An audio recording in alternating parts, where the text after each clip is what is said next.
This is my intro music. Welcome to the video. I hope you like it lots, so don't forget to subscribe and click the thumbs up button. Now let's react. Hey, hi, hello there, and welcome to what I'm going to try to do is somewhat anthropologically react to Rachel's ongoing coverage of Emily and Amberlynn Reid. And I say I'm going to try because I'm not entirely sure exactly what I can say here where I'm not going to be sounding like a broken record. And I have already done a video that many of you have watched. Thank you very much. I will say it is one of my least liked videos. And that's fine because I was expecting it to not be a very popular video. And that is because I did not take a stance that is very popular in that I'm not on Emily's side and I'm still not on Emily's side. So we're going to stay there very firmly. But I was present during Rachel's premiere of this video. This is exposing Amberlynn Reid again. I wish I could show it to you, but the chat replay is in the way. I was there for the premiere of this video, and I will state up front, because apparently I need to reiterate this every freaking time I do this. I like Rachel's videos. And I like Rachel. So there's that. And I was enjoying this a great deal. I was enjoying the chat. I think everybody in the chat was having a good time. It was very fun. I learned that everything is Jordy's fault. I learned that Jimmy Bunker is apparently the girl world cryptid. I learned some very interesting things in the chat. It was a lot of fun. That premiere was a lot of fun. I want to congratulate Rachel on a very well done video, and for just the numbers in general that she received on that. That was a lot of fun. So all that said, I do want to go over Rachel's video, and I didn't really want to do this, but I think I need to do this. I think I need to go over Rachel's videos in detail. Honestly, because I think there are parts that I need to hear in their entirety, and I think there are parts that I need to react to in their entirety. And I think as we go through these, if there are parts where I am reacting to it and during recording and I'm like, I'll cut those parts out. So that's how we'll handle this. And if that means that I need to chop these up into multiple parts, then that's how it's going to have to go. But going into this, thank you to everybody who's been supporting the channel. Thank you to my subscribers. Thank you to my members. You guys rock. Thank you to everybody who's going to hit the thumbs up button. I will be putting Rachel's videos down in the description, just as citing my sources. So there's that. Go watch them if you haven't. And I don't know who you are. This thing has 198K views in 2 days. I don't know who you are if you haven't watched this and you're part of Girl World. But here we are. That being said, I just want people to know going into this, I don't like Emily. And I don't think a lot of people, just watching the tides through comments and through other channels and through the Discords, I don't think a lot of people do like Emily. And it's come to my attention today being October the 20th, that I think it was Charlie Gold posted something about Emily has deactivated her Instagram. And I think it was Charlie made the jab about how Emily wasn't appreciating or how her PR stunt didn't work, something like that. Or maybe that was one of my mods. I don't know. Things are starting to run together. And I have to agree. Because I stated in my video, and I stand by it, Emily is and was trying to manipulate Girl World and trying to manipulate the reaction channels by coming to them with her screenshots and with her story. And y'all know I do not often ever agree with Karina, and I did not watch Karina. I only know this through secondhand, that Karina Kaboom called out Emily for not using her own social media platforms or creating her own YouTube channel to drop her own receipts, much like Tammy did. Tammy being, damn it, Amber's aunt, Tammy. And I don't know exactly what Karina said, because again, don't watch Karina. But I do agree with Karina that, and I have always said that it is sus that Emily is using other channels to do this. And Emily has multiple social media accounts, had an Instagram account that everyone knew what it was. It wouldn't have taken any effort for Emily to use that to post her screenshots and whatnot. I mean, you can even post short videos on Instagram. There's no reason why Emily couldn't have done all of this herself. Now, that being said, kudos to Rachel for handling things the way she did. I absolutely adore the way Rachel did this, the color coding numbers and all of that, the way she laid it out. I think these videos really do. This is a compliment to Rachel. I think these videos really do show how well Rachel's experience with rhetoric really does shine. Just her way of laying out evidence, the way she speaks about the evidence, the way she just, this is off the cuff. Compare her off the cuff to my off the cuff. Just saying. I do appreciate the way Rachel has done this. It does make it probably a little bit more digestible than what it would have been if Emily had done it herself. However, I still don't understand why Emily didn't do it herself. And it still makes Emily very sus to me. And it does make it feel like Emily was trying to get us as a community to just kind of forget certain details about her that were very important details that we didn't need to be forgetting. So there's that. There is that. And then I was gone this weekend again. All this shit happened while I was at Comic-Con. And then I came back and I was kind of recovering from Comic-Con, and then I was gone again this weekend. Y'all need to quit while I'm gone, all right? Y'all need to guys pause while I'm gone. Just knock it off. Anyway, so while I was doing a different video that I was reacting to, I was going over Amber's stuff. I was literally making an Amber video. And I was going to go back and go over the video where Amber was showing us her screenshots, and it was gone.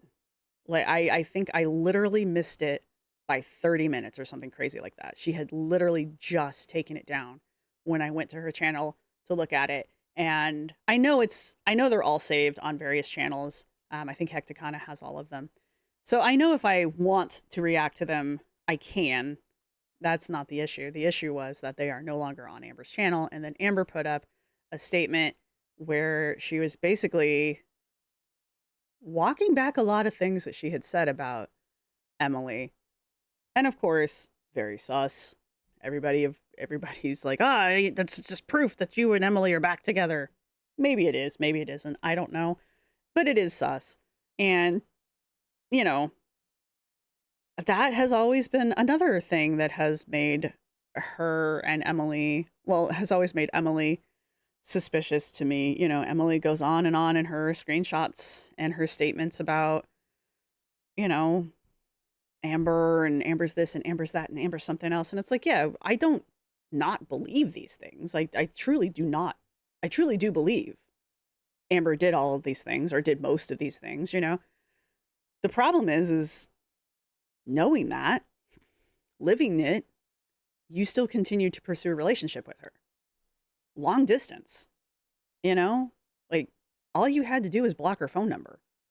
Amber's not going to drive herself up there. She's not going to fly there. She sure as fuck isn't going to take a bus or a train to come see you. All you have to do is block your number, and you never have to deal with her again. But you're the one that continued to pursue it. That's weird. That's sus behavior to me.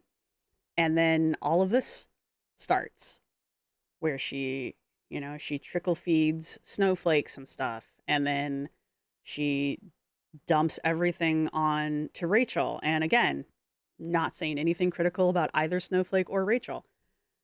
It's me being critical of Emily. It's weird. It's sus. I'm sorry. It is. Now, all of that being said, I do want to go over Rachel's videos themselves because I think there's good information there.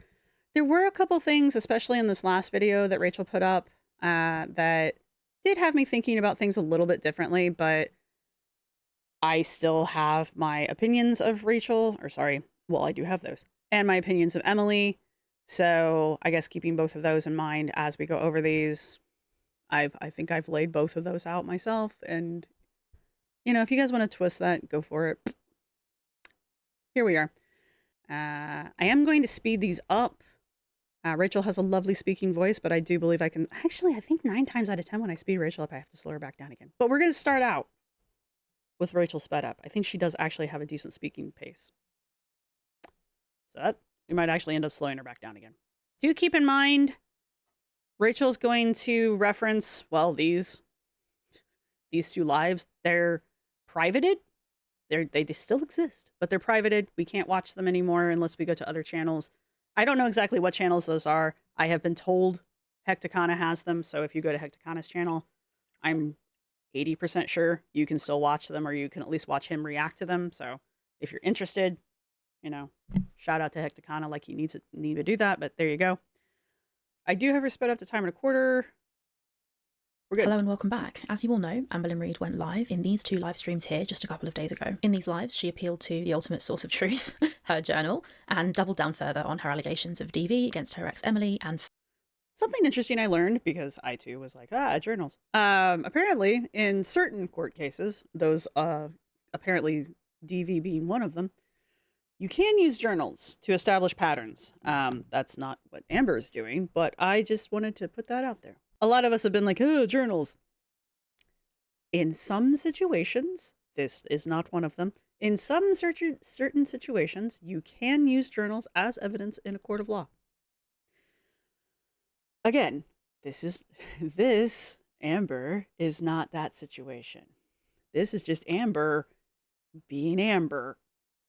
further lied about her cat Rarity by giving us a 3rd Rarity going missing story. Amber claims she faced all different kinds of bad treatment by her ex Emily. If you want to see my critical analysis of the journal entries and all of that, you can go and watch this video here. In that video, I use Amber's own words and proof from her own YouTube channel to show once again that she is an absolute liar and that her storylines cannot be trusted and that she owes her audience better. I picked out lies and inconsistencies in those live streams using proof that we had all already seen.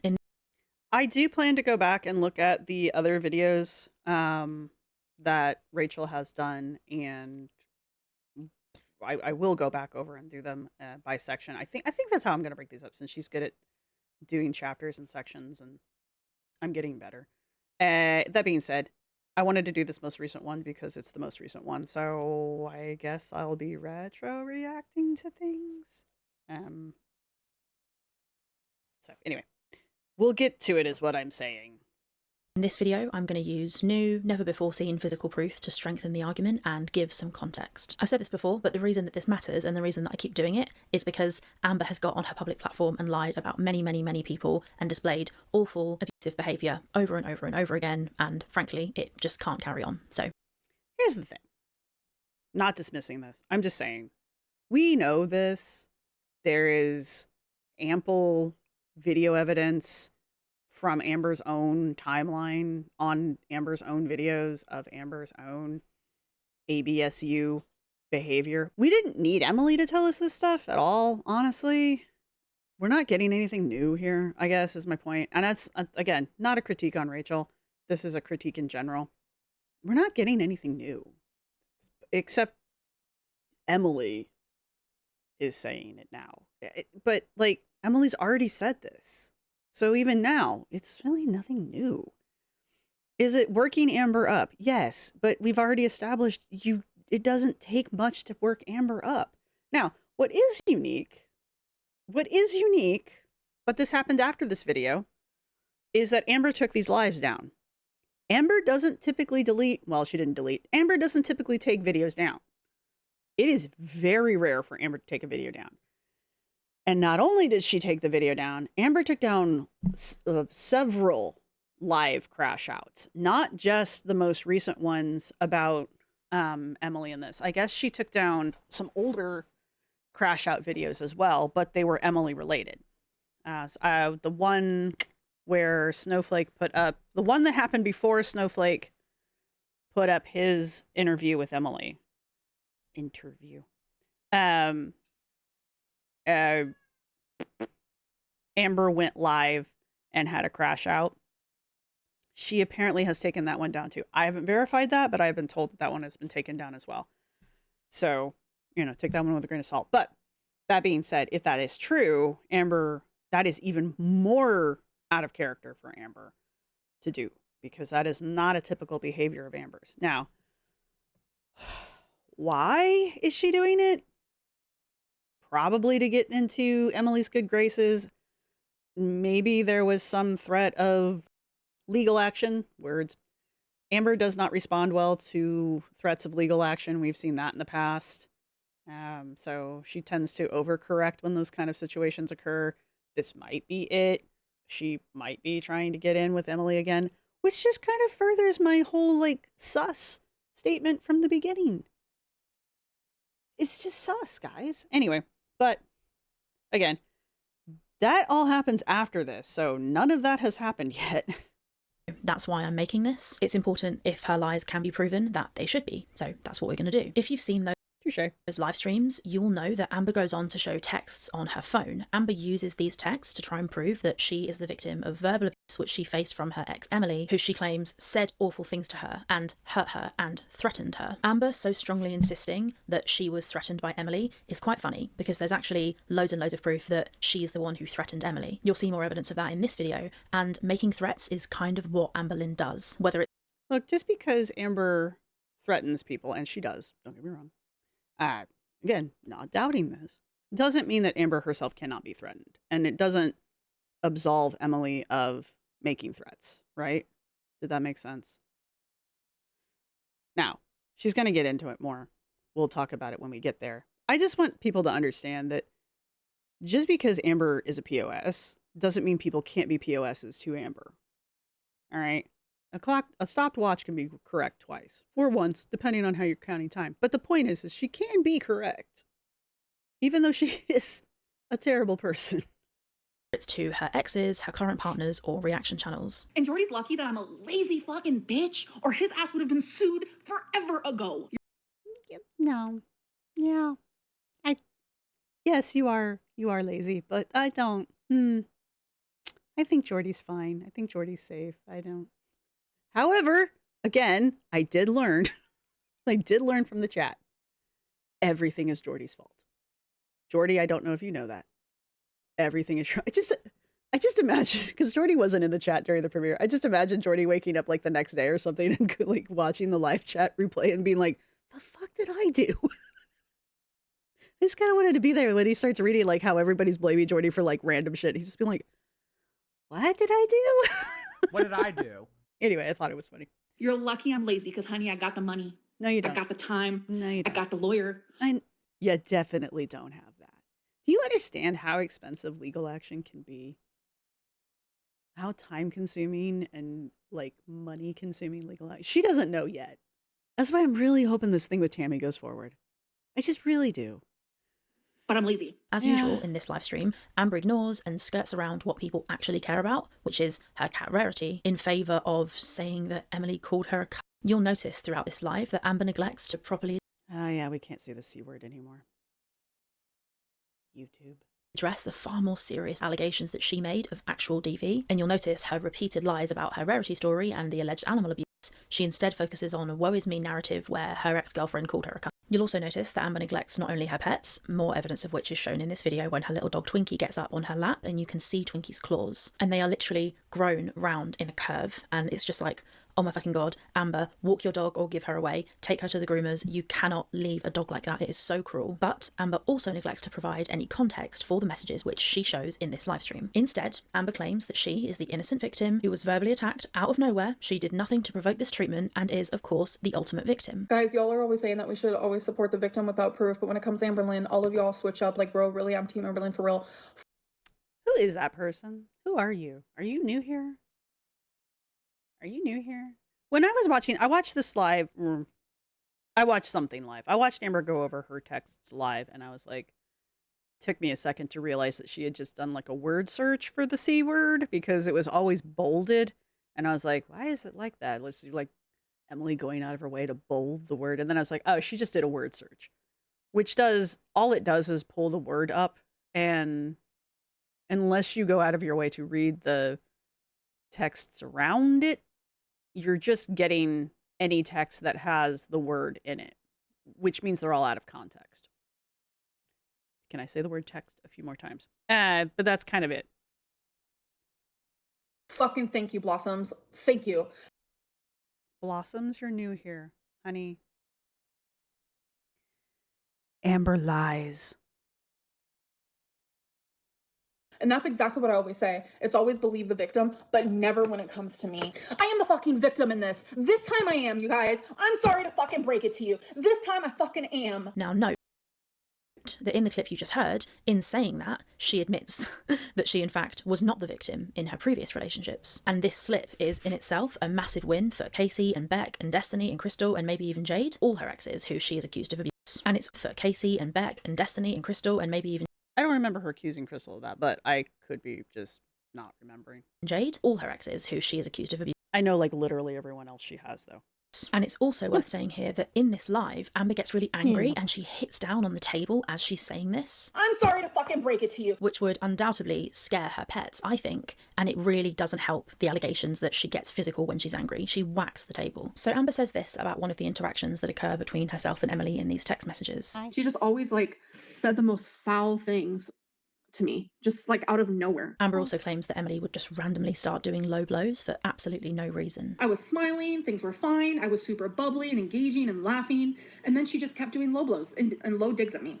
I let it go at first, the first couple of times, but then it just bothered me. Oh, she randomly got rude out of nowhere, so obviously I started crying because it's like everything is just like built up, and then she started doing low blows. They literally always come out of nowhere. I have done nothing to her. She is lashing out of nowhere and being insane. I don't get it. Being so horrible to me for no reason. It honestly always comes out of nowhere. Amber is trying to say that nothing is Sorry, it was stuck in my head. ever her fault. Everybody else is lying. Everybody else is not thinking or believing a false narrative or trying to hurt her or just enjoy her pain and make her lonely.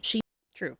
Amber never takes responsibility for anything. Amber's always trying to shift the blame. Amber's always trying to create a victim narrative. Amber can only ever be three things. She can only ever be the victim, the hero, or the know-it-all. Sometimes she tries to be all three. So, in this case, she's desperately trying to create the case that she is the victim because she needs to be the victim in this case, because right now the public opinion really does, even people who don't like Emily really do lean towards Emily as far as who they believe. I don't believe either of them, to be perfectly honest with you. I think they're both lying out their asses, but here we are.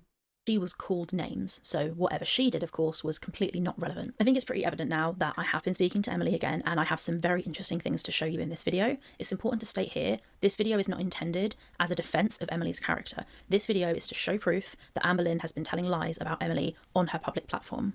Yeah. Amber tells lies about Emily. Amber tells lies about everybody. Even if Amber never said Crystal ABUSE'd her. I can't spell if you haven't figured that out. Amber lied about Crystal a lot. So there's that. So to say Amber's lying about Emily is like saying water is wet. So I don't need you to tell me that. All you have to say is Amber said something about Emily, and I'll just go, oh, so she's lying. In this video, I'm going to show you over 60 screenshots, which not only give the context which Amberlynn so conspicuously left out in her livestream, but this video will also serve as proof to Amber that no matter how many people she threatens with legal action, no matter how angry Amber gets, she cannot publicly lie about people, monetize that content, and then get away with it. The first thing I'm going to show you. I don't know. Okay, so here, statement. Publicly lie about people, monetize that content, and get away with it. She kind of has, though. You can't take the money away. Everybody who views one of these videos is basically paying her. Unless you're using an ad block, which I recently learned. So ad block away if you're going to watch Amber. But that's the thing. If you're watching or interacting with or poking even if you're disliking the video, YouTube does not give a shit. The only way to not give Amber any kind of revenue is to not watch. That's the only way to do it. You basically have to boycott her. Now, can you watch through alternative links or through reactors? Yes, because they've already done the labor. But I mean, I have to watch her. I mean, I'm upfront about it. That's how this works, right? In the end, she gets somebody's eyeballs. So yeah, she does get to monetize it and she does get to get away with it. And all of this drama with Emily and just all this drama with Emily until she privated these lives, which again is very strange. Um, that was money in her pocket. Even though she has privated these videos, she's still going to get the algorithm hits for him and the money for the videos. So she did kind of get away with it, is where I'm going with that. So that's just how YouTube works, which is another reason why Emily's just kind of sus, you know? Is this voice note from Emily. I was sent this way back when Emily and I first spoke. I asked Emily many, many questions. She described it as me putting my boot to her neck. But whilst I was doing All right. I am going to say some shit here, mostly about Emily and Emily being a manipulator. I have seen comments left by Emily under Rachel's videos. And though I do believe Rachel deserves accolades for her videos because they are well put together, there have been some suggestions by several people that one of the reasons that Emily reached out to Rachel is because Rachel is a very attractive individual. I'm not going to pretend like she's not. Rachel also plays for Team L, which so does Emily, obviously, or else she wouldn't have dated Amber. So there are two things that work for Rachel in Emily's favor. Two things that work for Emily in Rachel's favor. So there's that. My point being, I think there is the growing perception that Emily is reaching out to Rachel specifically for these reasons. Now, don't get me wrong, Rachel's very good at what she does, so that might be the misstep that Emily was not, the miscalculation Emily was not making. But did that even come out as an English sentence? The point being, Emily is definitely trying to work Rachel with flattery. I won't go as far as to say love bombing, but I will say the things I have seen Emily post as far as like little comments and things under Rachel's posts or Rachel's videos. I've seen screenshots is what I should say. It's compliment bombing. Love bombing's a bit strong. But Emily is definitely trying to work Rachel.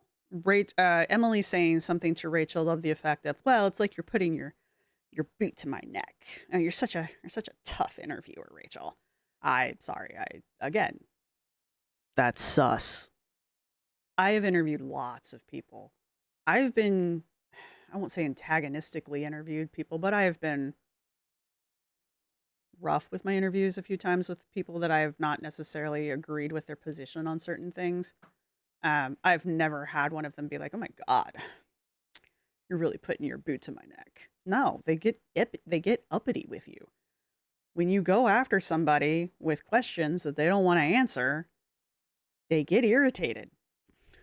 Even if they like you, they'll point out, "I don't want to answer that question." Well, you should have said you didn't want to answer that question before I started interviewing you. Okay? That's typically how that shit works. Not putting your boot to my neck. Really? Do you like being stepped on? Is that part of this? I didn't realize we needed to sign a contract here. I'm just saying. All right. That's not on Rachel. That's Emily. That's Emily being sus again. Putting it out there. Just my experience. Your mileage may vary. Doing this, one of the main things I wanted to know was about rarity. That's what I was really interested in. And if you've seen this video that I made, in that video I talk about how I had this theory that Emily couldn't have been the one to leave the back door open because Amber would have followed her out of the house, right? Those of you who've been keeping up with my takes on this situation will know that I was absolutely certain that Amber had followed Emily out of the house. And it turned out when I asked Emily, according to her, that was absolutely true. Here's my problem with this, and it's not Rachel. Anytime I'm being critical here, unless I specifically say I'm being critical of Rachel, I'm being critical of Emily. Rachel has made this video talking about her theories about what she thinks happened that night, about how Amber followed Emily out of the house. Emily has admitted that she watches reaction channels. She's clearly watching Rachel, and we know she watches Snowflake and other and Jordy. So we know she watches reaction channels, Emily. I'm just saying, follow me on this, disagree with me all you want, but for this video that happened 2 days ago, today being October the 20th, this would have come out on October the 17th, for all of a sudden, Emily to be saying, oh yeah, that theory you had, that totally happened. I don't know. That's just why I don't trust it. Because, right, so 2 weeks ago is when that first really long video came out, which was good. I enjoyed watching it. Right? So that's the first time Emily that's the first time Rachel put out the video with Emily's receipts in it, right? And now Emily's like, oh yeah, that theory you had? Yeah, that's totally accurate. Yeah. Because Emily watched it. Because Rachel's talked to Emily at least twice, maybe 3 times since that video's come out. Saying. There's reasons why I'm sus. Let's see if I can get caught up with myself here. I don't know. I'm just very cynical. I'm very suspicious. I came out of the skeptics community. I'm sorry. It's just... That was absolutely true. We've heard Amber's side of the story in her words, so we're going to hear Emily's as well. And because Amber thinks that it's fine for her to share her story to her 200,000 subscribers, but anybody else who shares their side of the story needs to be sued, and she's on a full litigious Lynn Bees, although I highly doubt she would ever actually act on that. Here is my legal disclaimer. The following is a statement from Emily, shared with permission, reflecting her first-hand experience of events surrounding the incident. These statements are her own account, shared to clarify misinformation. No claims are being made about anyone's guilt, wrongdoing, or intent. I've left in all of the ums and pauses just so that you get the full idea of what Emily has to say. There is one small cut where Emily says something private about her job, so I've cut that little bit out, so you might hear a little jump. The rest of it remains as is. Also, and after saying all of that, she is completely right. Emily has a right to tell her side of the story. So whether I believe that side of the story is completely irrelevant. Emily has a right to tell her side of the story however she sees fit. I just don't understand why Emily didn't start her own channel or share this on her Instagram that she has now deactivated. Before Emily sent me this voice note, it's actually 2 voice notes, I sent her a voice note asking her how the whole thing went down, because I said Amber's version of events didn't seem to line up, so I just wanted Emily to explain from her point of view what happened, and this is what Emily sent me. She was standing in the doorway of my room, and I was trying to get out of my room to go get some space because she wouldn't leave me alone. She was yelling at me, screaming at me, and I asked her to move like 50 times. Wouldn't do it, so I tried pushing past her, and she pushed back and lost her balance and fell on top of me. And I do have a dog bed in my room, but that's not where we were standing. I have my laundry pile. Normally it's in a basket, but sometimes the basket's downstairs by the laundry, so it's just some clothes next to my dresser. But she didn't trip over anything. She straight up lost her balance when she was pushing me to keep me into the room. And then I was like, my adrenaline was just rushing at that point. I was like... So how many times did Amber push you and fall over? It's because now there's like 2 push and fall over stories. At least by my accounting. So I'll just file that away for later. freaking out. And then I got up and I was like freaking out, and she came over and she was trying to say, first she said she was so sorry, and then I said I need to leave, and she grabbed my arm and she was like, no you're not, and like squeezed the shit out of it with her nails. And and right before she squeezed the shit out of my arms, like she had pushed me to the ground, I got up and I was like sobbing, because that's like a huge trigger for me with what happened with Megan, is like being contained and not being able to leave. And I told her, I'm like, you know that is such a huge trigger for me, and I'm like, how could you do that? And then that's when she made the comment that she can see why Megan did what she did, because she can see how I pushed her to the edge, just like I was doing to her. And it was like literally in the middle of the night, and like I had woken up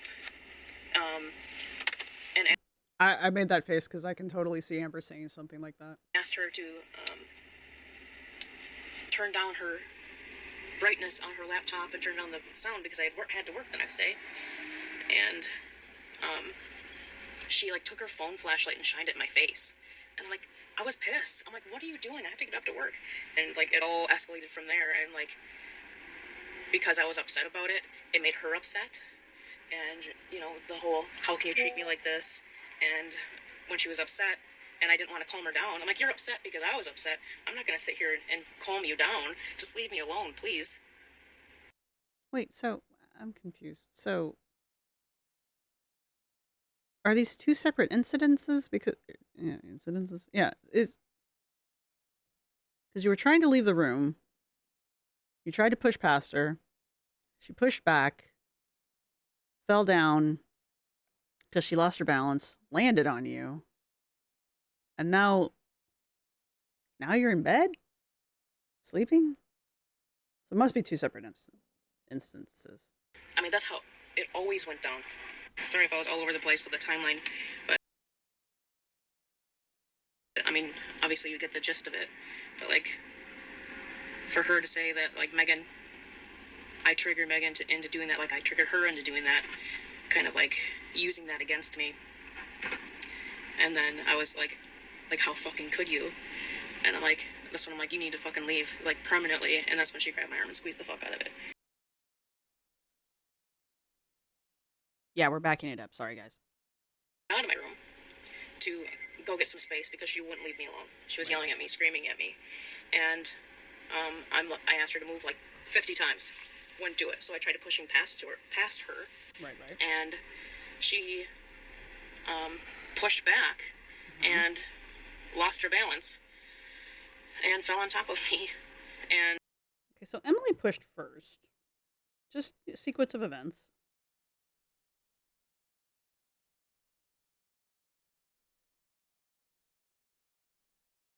And then Amber pushed back.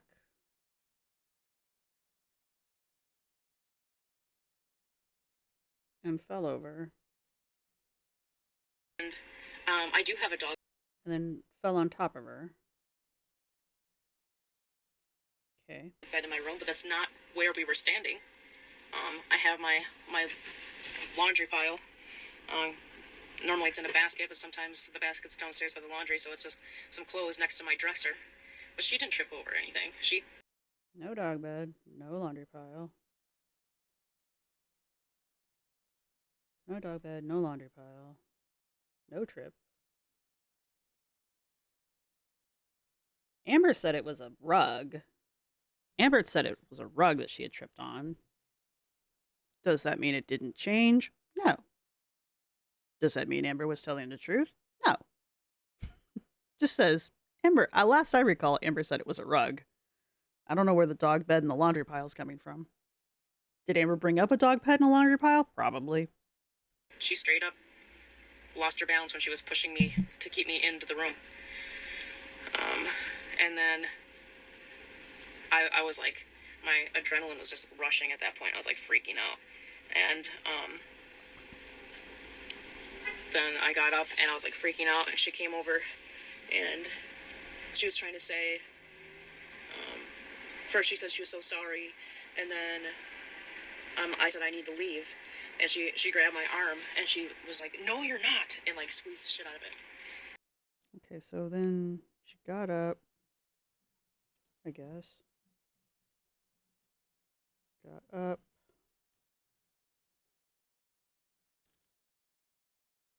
ALR. Grab arm. Squeeze. I'm guessing this is when the nail marks came about. With her nails. Yes. And and right before she squeezed the shit on my arms, like she had pushed me to the ground, I got up and I was like sobbing, because that's like a huge trigger for me with what happened with Megan, is like being contained and not being able to leave. And I told her, I'm like, you know that is such a huge trigger for me, and I'm like, how could you do that? And then that's when she made the comment that she can see why Megan did what she did, because she could see how I pushed her to the edge, just like I was doing to her. And it was like literally in the middle of the night, and like I had woken up and asked her to turn down her brightness on. Okay, that's where this is coming from. So this all started. Okay, this all started because of the light from the phone.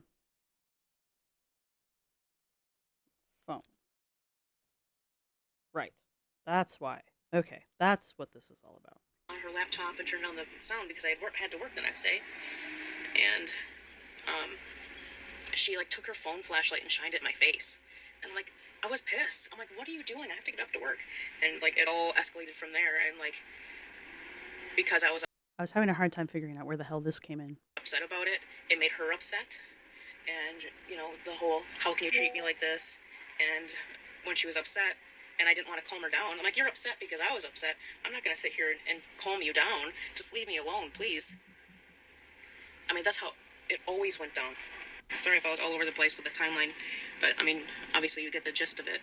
But, like, for her to say that, like, Megan, I triggered Megan into doing that. Like, I triggered her into doing that. Kind of, like, using that against me.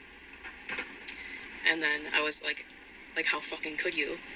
And I'm like... That's when I'm like, you need to fucking leave, like, permanently. And that's when she grabbed my arm and squeezed the fuck out of it.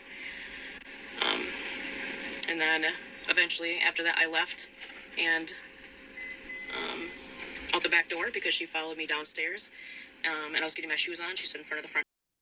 We're downstairs, and she's getting her shoes on. I'm gonna let it play. Front door, so I went out the back door. I closed it. She was right behind me. She claims I left the door open or whatever. That was one of her many stories of the Rarity situation. But, yeah, the whole night was just awful. And I had to go work. I didn't sleep the entire night. I had to go to the awful. Left the door open or whatever. That was me downstairs. And I was getting my shoes on. She stood in front of the front door, so I went out. Okay, okay, downstairs getting shoes on. ALR stood by the front door, so E left by the back door. Says she closed. I closed it. She was right behind me. She claims I left the door open or whatever. That was one of her many stories of the Rarity situation. But, yeah, the whole night was just awful. And I had to go work. I didn't sleep the entire night. I had to go to work for a 12-hour shift. And then I didn't sleep the whole night was just me. She claims I out the back door because she followed me downstairs. And I was getting my shoes on. She stood in front of the front door, so I went out the back door. I closed it. She was right behind me. She was right behind me. Claims I left the door open or whatever. That was one of her many stories of the Rarity situation. But, yeah, the whole night was just awful. And I had to go work. I didn't sleep the entire night. I had to go to work for a 12-hour shift. And then I came home and the cat was missing. So I spent all night looking for the cat and making Like, she didn't do anything to help with the cat. She didn't even go outside with me for the initial, my initial search. I searched the house. She didn't even do that. She sat on the couch. So, I mean,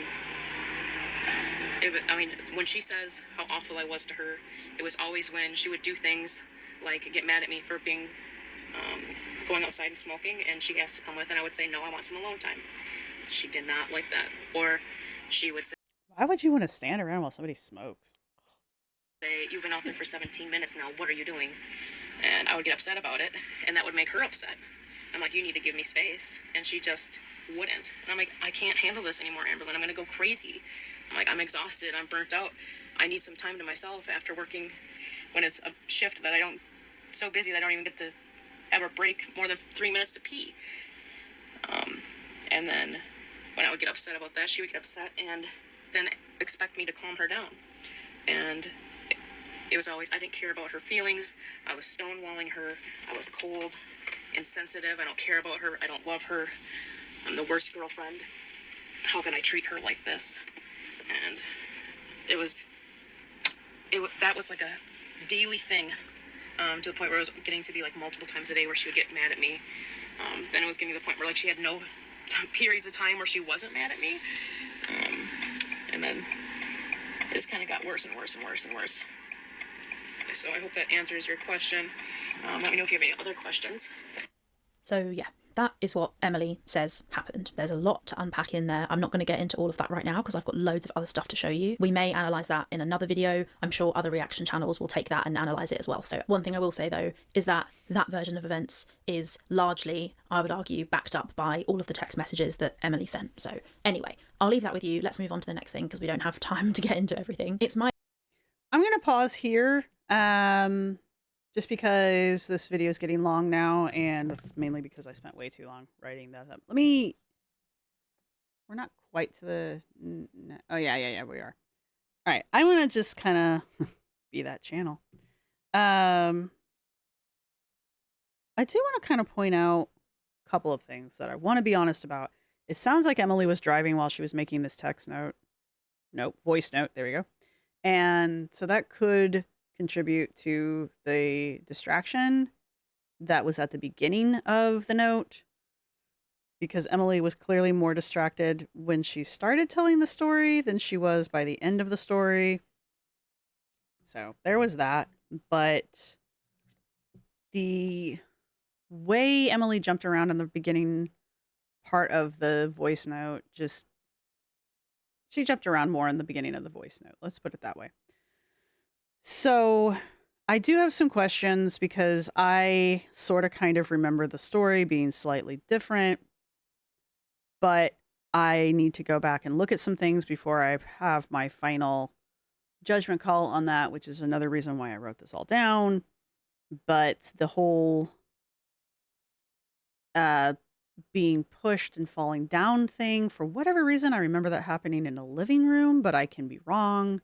I can be wrong on all of this. I need to double check. So there's that. But her clarifying, it helped me going back over this again. So her clarifying that this all started because of the being woken up in the bedroom thing, because of the light. I think I recall Amber saying that was her. I'm not saying anything. I'm just trying to put pieces together here. I think I remember Amber saying something about she had written like a love note or something on her phone and she wanted to show it to Emily while she was sleeping. And it's like, that's dumb if that's true. Hey, I want to wake you up in the middle of the night so you can read this love note that I wrote you on my phone. It can't wait. Anyway, so that's dumb. Actually, I think Amber said she was going to send it to her in the morning, but the light had woken Emily up, and so she was going to show it to her. Anyway, it was some stupid story. I do mean stupid. Anyway, that was Amber's, as I recall, sort of kind of story about that. I'll have to go hunt that down. But that does kind of sort of back that whole incident happening. Does it mean one of them's telling the truth? No, it just means that they're both verifying that happened. So that seems to have started the argument in the bedroom where Amber apparently tried to block Emily from leaving the bedroom by standing in the doorway. And Amber claims that she tripped on a rug. I remember one of the stories, one of the versions of this had Amber tripping on a rug. And I believe that was Amber saying she tripped on the rug. And that she fell on Emily, or she just fell. But I also kind of recall Emily saying something about the kick not being a kick, that it was Amber rushing at Emily and Emily putting her arms and her knee up to stop Amber from rushing at her, and that Amber collided with Emily's knee. So, are these two separate events? I'm gonna quit saying instances because I can't remember how to say the word. These two separate events, or is this the same event? And because Emily's the one that mentioned putting her arms and her knee up, and Amber colliding with Emily's knee, and Amber's the one that said that was the kick. I don't know. I'm just trying to recall details. So, is that the same thing, or were those two different times? Right?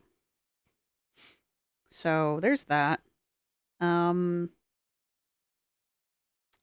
if those are two different times, then this is irrelevant. If it's the same thing, why don't we remember that detail this time? I don't know what the dog bed or the laundry pile have to do with anything, since Amber said it was a rug, unless there's another version that I haven't heard where Amber changes it from being a rug to being the dog bed and or laundry pile, which then it's relevant.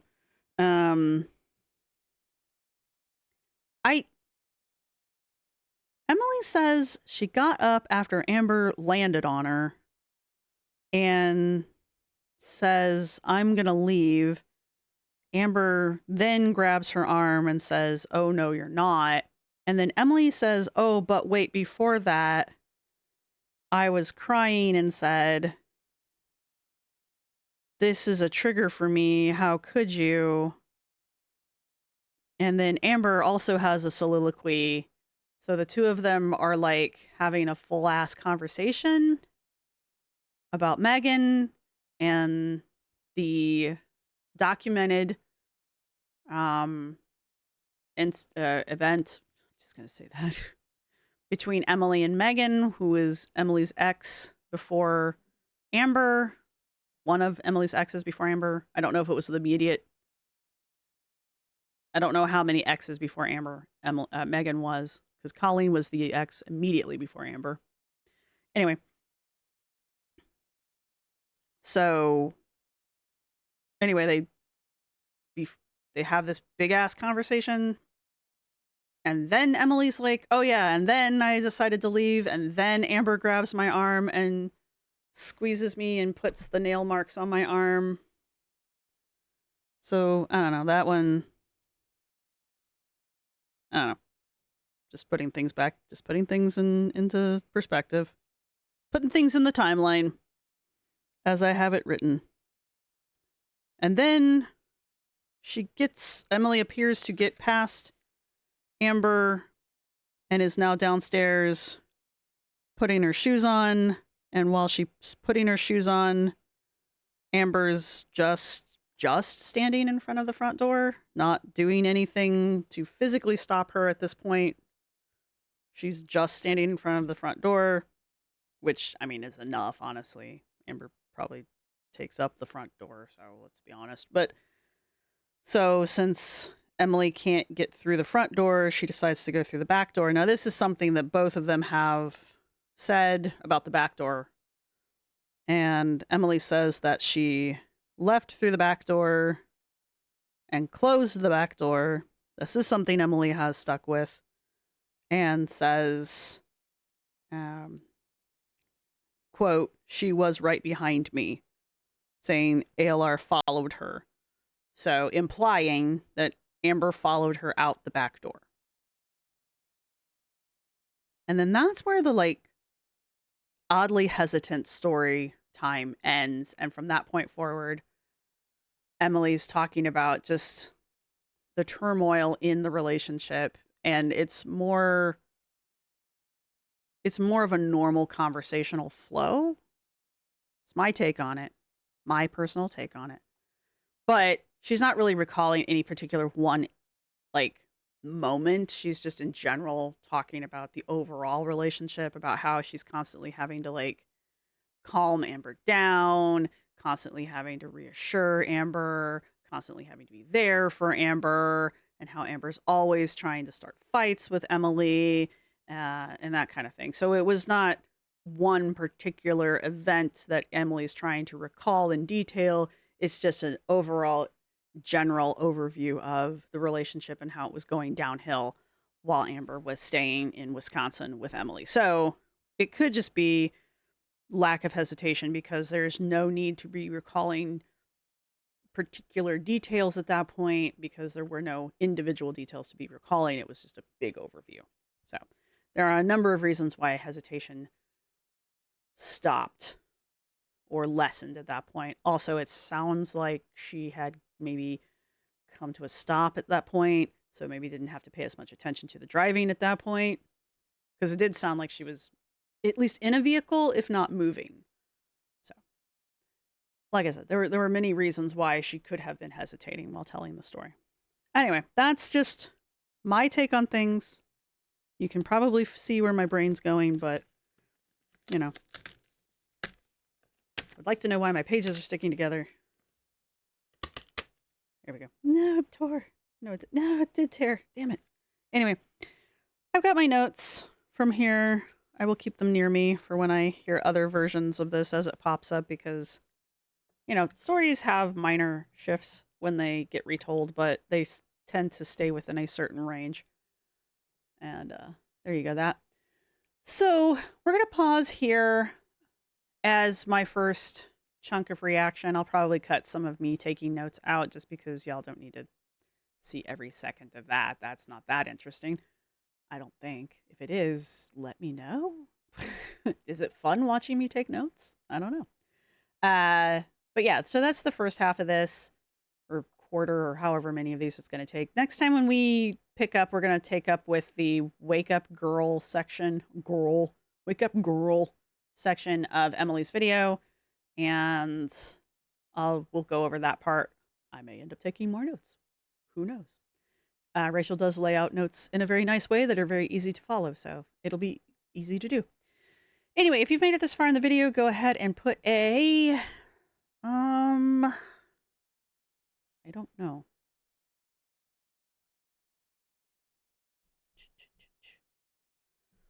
An owl, because of my owl cup.